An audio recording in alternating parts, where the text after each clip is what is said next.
Halo, selamat siang. Perkenalkan, nama saya Ricardo Pasaribu dari Universitas Negeri Medan. Di sini saya akan melakukan simulasi proses pembelajaran di sekolah dasar, tepatnya di kelas 6 SD. Yang di sini nanti saya akan menjelaskan mengenai materi tata surya. Halo semuanya, selamat pagi. Gimana kabarnya pagi hari ini? Semuanya sehat kan? Syukurlah semuanya sehat. Sebelum memulai pembelajaran, ada baiknya kita mengucapkan syukur terlebih dahulu kepada Tuhan Yang Maha Esa. Ya, ketua kelas, silakan pimpin doa terlebih dahulu.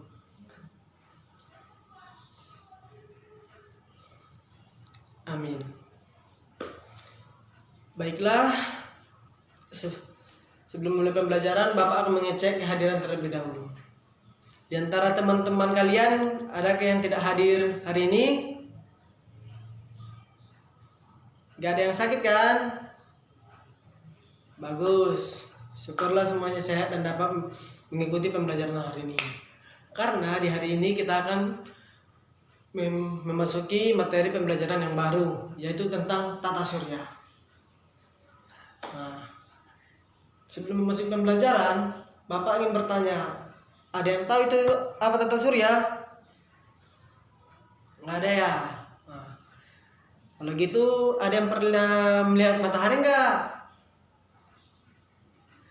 Iya, gimana? Matahari itu apa?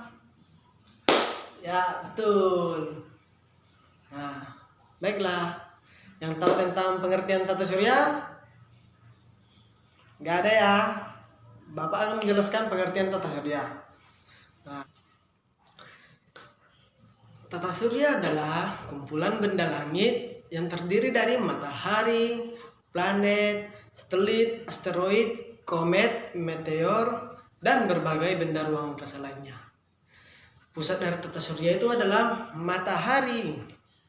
Tata surya kita ini hanyalah satu dari banyaknya tata surya lainnya yang berada di luar angkasa.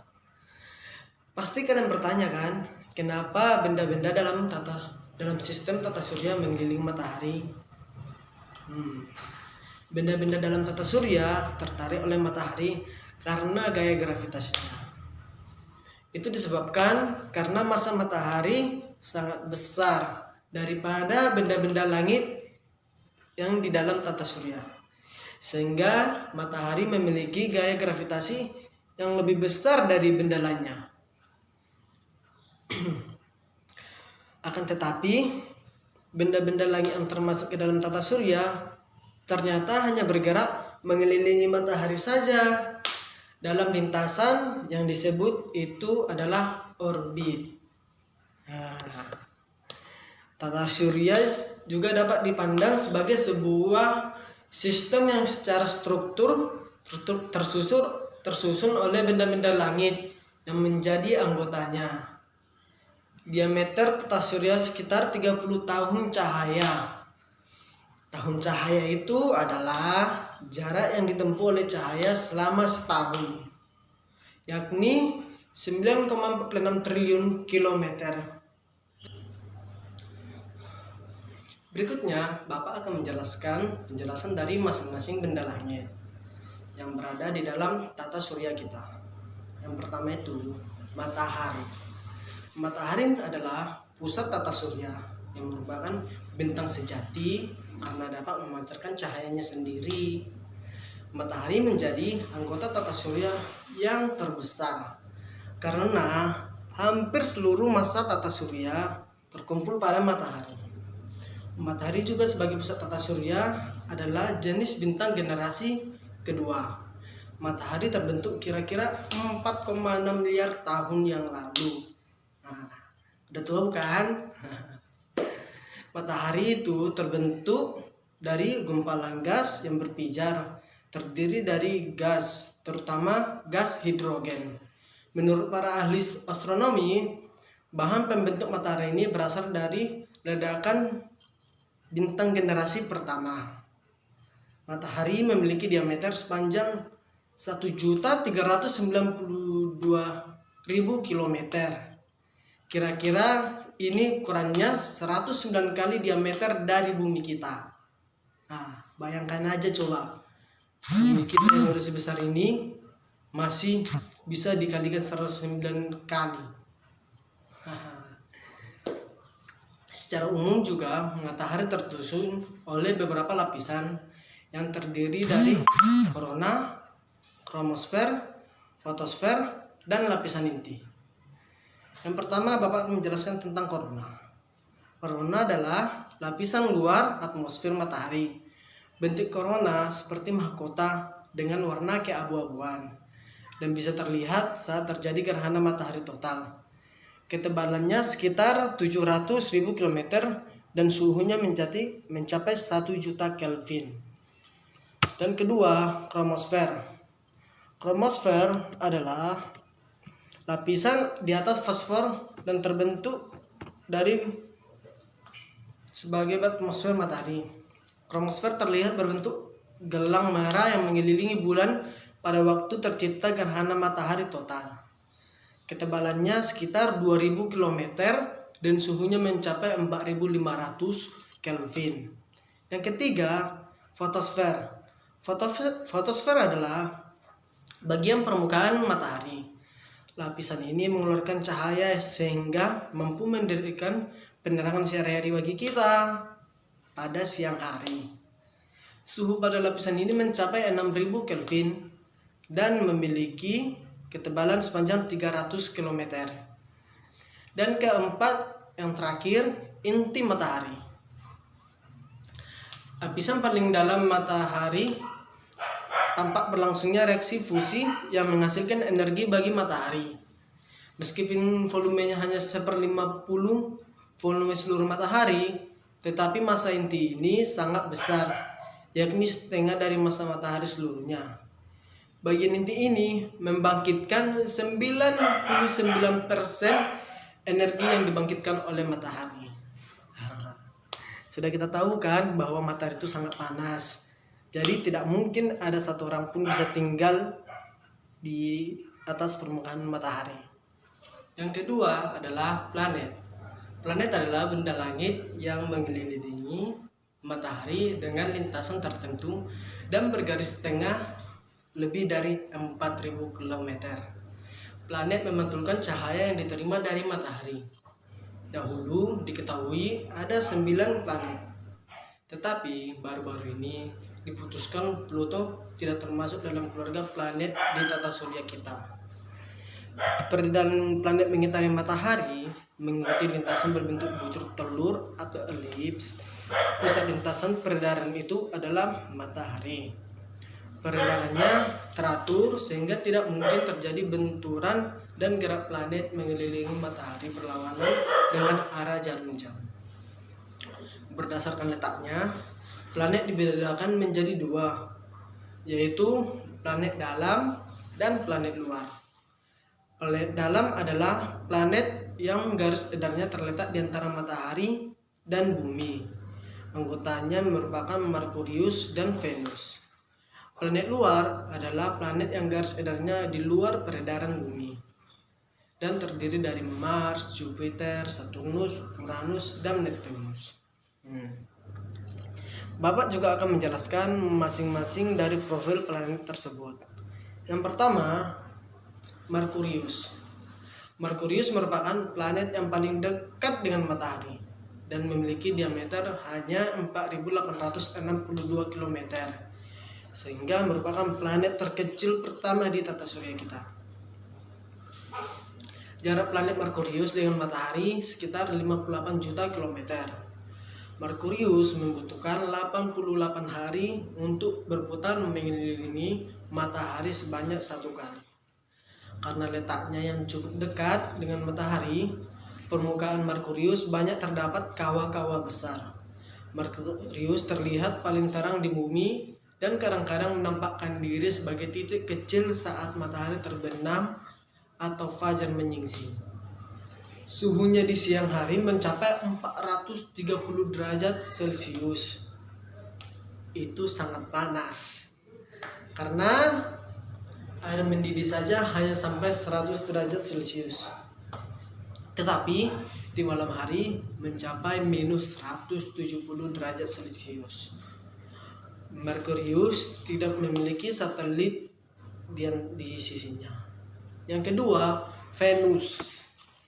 Venus terletak antara orbit Merkurius dan orbit Bumi. Memiliki garis tengah sekitar 12.100 km, ya kira-kira hampir 3 kali lipat dari ukuran Merkurius, dan merupakan planet terdekat dengan Bumi.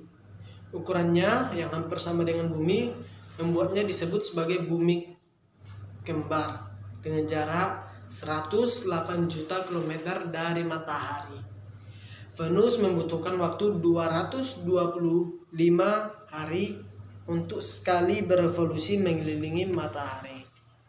Suhu permukaan Venus dapat mencapai 480 derajat Celcius, sehingga sangat kering, yang merupakan planet putih bercahaya terang, tampak indah dan cemerlang. Planet ini tampak menjelang matahari terbit atau beberapa saat sesudah matahari tenggelam. Orang menamakannya bintang fajar atau bintang timur, dan juga bintang kejora. Ketiga, yaitu Bumi. Bumi merupakan satu-satunya planet di tata surya yang memiliki kehidupan, serta permukaannya terdiri dari lautan dan daratan. Permukaan bumi akan terlihat berwarna hijau kebiru-biruan jika dilihat dari luar angkasa. Bentuk bumi itu bulat dan bergaris tengah 12.750 km. Dengan jarak bumi dengan matahari sekitar 150 juta kilometer, dan 2/3 luas permukaan bumi ditutupi oleh lautan. Bumi memiliki lapisan udara atau atmosfer. Kandungan atmosfer terdiri dari gas, yaitu oksigen dan nitrogen. Jenis gas lain tidak terlalu besar volumenya. Atmosfer melindungi bumi dari sinar radiasi matahari yang membayangkan benda-benda langit yang tertarik oleh gaya gravitasi bumi. Lapisan atmosfer juga menjaga suhu bumi di siang hari tidak terlalu panas dan pada malam hari tidak terlalu dingin. Bumi memiliki satu satelit, yaitu bulan. Keempat, Mars. Keadaan Mars hampir mirip dengan bumi, sehingga para ahli menyelidiki apakah di Mars terdapat kehidupan. Planet Mars berwarna kemerah-merahan dan memiliki garis tengah sekitar 6.780 km. Jaraknya dengan matahari sekitar 228 juta kilometer dan membutuhkan waktu 687 hari untuk mengelilingi matahari. Permukaan Mars juga kering seperti Venus, dan Mars memiliki lapisan atmosfer yang sangat tipis. Di antara Mars dan Jupiter terdapat kumpulan benda langit kecil yang disebut asteroid atau planetoid. Suhu Mars tidak terlalu tinggi pada siang hari, yaitu minus 13 derajat Celcius, dan pada malam hari minus 80 derajat Celcius. Mars mempunyai 2 satelit, yaitu Deimos dan Phobos, dan sebuah gunung Olympus yang tingginya 2 kali tinggi gunung Everest. Kelima, Jupiter. Jupiter merupakan planet terbesar dalam tata surya kita. Memiliki warna kekuning-kuningan. Garis tengahnya 11 kali diameter bumi atau sekitar 143.000 km dengan jarak 778 juta kilometer dari matahari. Jupiter membutuhkan 12 tahun untuk mengelilingi matahari. Atmosfer Jupiter banyak mengandung gas hidrogen dan belium. Karena batas permukaan Jupiter dan atmosfernya yang kurang jelas, Jupiter menyerupai bola gas yang amat besar. Jumlah satelit Jupiter ada 16, dan yang terbesar adalah bernama Ganymede. Keenam, Saturnus. Saturnus merupakan planet nomor 2 terbesar dalam tata surya. Saturnus dikelilingi sebuah cincin raksasa yang terdiri dari debu-debuan dan partikel-partikel kecil yang berwarna kekuning-kuningan. Memiliki garis tengah 120.000 km dan jaraknya 1.428 juta kilometer dari matahari. Untuk berevolusi, Saturnus membutuhkan waktu 29,5 tahun. Saturnus memiliki 21 satelit dan yang terbesar adalah Titan. Yang ketujuh, Uranus. Uranus memiliki garis tengah sekitar 511.118 km. Jarak Uranus dengan matahari kira-kira 2.869 juta kilometer. Uranus mengelilingi matahari sekali edar membutuhkan waktu 84 tahun. Arah rotasi Uranus berlawanan dengan planet lain. Permukaan Uranus selalu diliputi awan tebal dan suhu permukaan Uranus mencapai minus 180 derajat Celcius. Uranus memiliki 15 buah satelit dan yang terbesar adalah Ariel. Dan terakhir yaitu Neptunus. Jika dilihat menggunakan teleskop, Neptunus tampak berwarna kehijau-hijauan. Neptunus memiliki jarak dengan matahari sekitar 4.495 juta kilometer dan garis tengahnya 48.600 km. Suhu permukaannya lebih dingin dari Uranus, yaitu sekitar minus 190 derajat Celcius. Untuk sekali berevolusi, Neptunus membutuhkan waktu 165 tahun.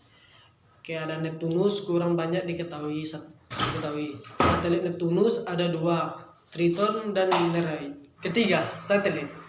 Satelit adalah benda langit yang mengelilingi planet ketika beredar mengelilingi matahari. Selain itu, satelit juga berputar pada sumbunya. Satelit dibagi menjadi 2 jenis, yaitu satelit alam dan satelit buatan.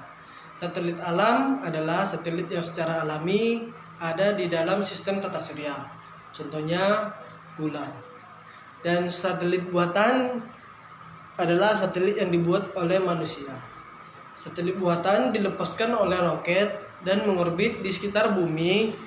Setelah satelit buatan digunakan untuk berbagai kepentingan, antara lain alat komunikasi, penyiaran radio, dan televisi. Keempat, asteroid. Asteroid adalah benda langit berukuran kecil yang mengelilingi matahari dengan lintasan tertentu. Para ahli meyakini bahwa asteroid merupakan sisa-sisa bahan pembentuk planet. Jumlah asteroid sangat banyak, semuanya secara teratur berkumpul membentuk sabuk asteroid. Diameter sabuk asteroid sekitar 100 km. Sabuk asteroid ini berbentuk melingkar di antara planet Mars dan Jupiter. Sedangkan sabuk lainnya bernama sabuk Edward Kuiper terletak jauh di belakang planet Neptunus. Sabuk asteroid memerlukan waktu sekitar 3 hingga 6 tahun untuk sekali mengitari matahari. Asteroid yang satu dengan yang lainnya terpisah sejauh ribuan kilometer. Meskipun terpisah, terkadang asteroid itu bertuburkan. Tuburan tersebut menghasilkan pecahan batu yang lebih kecil atau disebut meteoroid. Kelima, meteoroid. Meteoroid adalah benda-benda langit berukuran kecil yang melayang-layang di angkasa dan tidak mempunyai lintasan. Benda ini kadang-kadang menubruk planet termasuk planet bumi. Meteoroid yang masuk ke dalam sebuah planet disebut dengan meteor. Ketika memasuki bumi, benda ini tampak berpijar karena bergesekan dengan atmosfer. Sebagian besar meteorit habis bergesekan dengan atmosfer. Adapun yang sempat sampai ke permukaan bumi disebut dengan meteorit. Meteor disebut juga bintang jatuh atau bintang beralih. Keenam, yang terakhir, komet. Dalam sistem tata surya, komet adalah benda terjauh yang mengorbit matahari. Ada sekitar 10 triliun komet. Mereka adalah salju debu sebesar gunung, tetapi tak bisa terlihat mata. Terkadang salah satu komet melewati bumi dan menjadi cukup besar dan terang untuk dilihat. Komet adalah campuran sepertiga batu berdebu dan 2/3 es dan salju. Pada tahun 1951, astronom Amerika Fred Whipple menggambarkan sebagai bola salju debu, dan itulah julukan komet hingga sekarang. Keadaan komet sudah seperti itu sejak terjadinya tata surya 4,6 miliar tahun yang lalu. Salah satu komet yang pernah sangat dekat dengan bumi adalah komet Halley. Itulah semua pembahasan kita tentang tata surya. Nah, selanjutnya Bapak akan memberikan tugas kepada kalian semua untuk dikerjakan di rumah. Tugas tersebut adalah menggambar tata surya dan isinya dengan mengurutkan planet yang mengitari matahari. Kesimpulan dari pembelajaran kita ini adalah di tata surya ada matahari yang memancarkan cahayanya sendiri dan merupakan pusat dari tata surya. Ada beberapa planet yang mengelilingi matahari termasuk bumi sebagai tempat tinggal kita manusia. Dan di tata surya juga ada beberapa beda angkasa lainnya seperti satelit, asteroid, meteorit, dan komet. Sebelum pulang, ada baiknya kita juga mengucapkan syukur kepada Tuhan Yang Maha Esa agar atas kasih dan karunia-Nya. Buat Laura, silakan pimpin doa. Amin.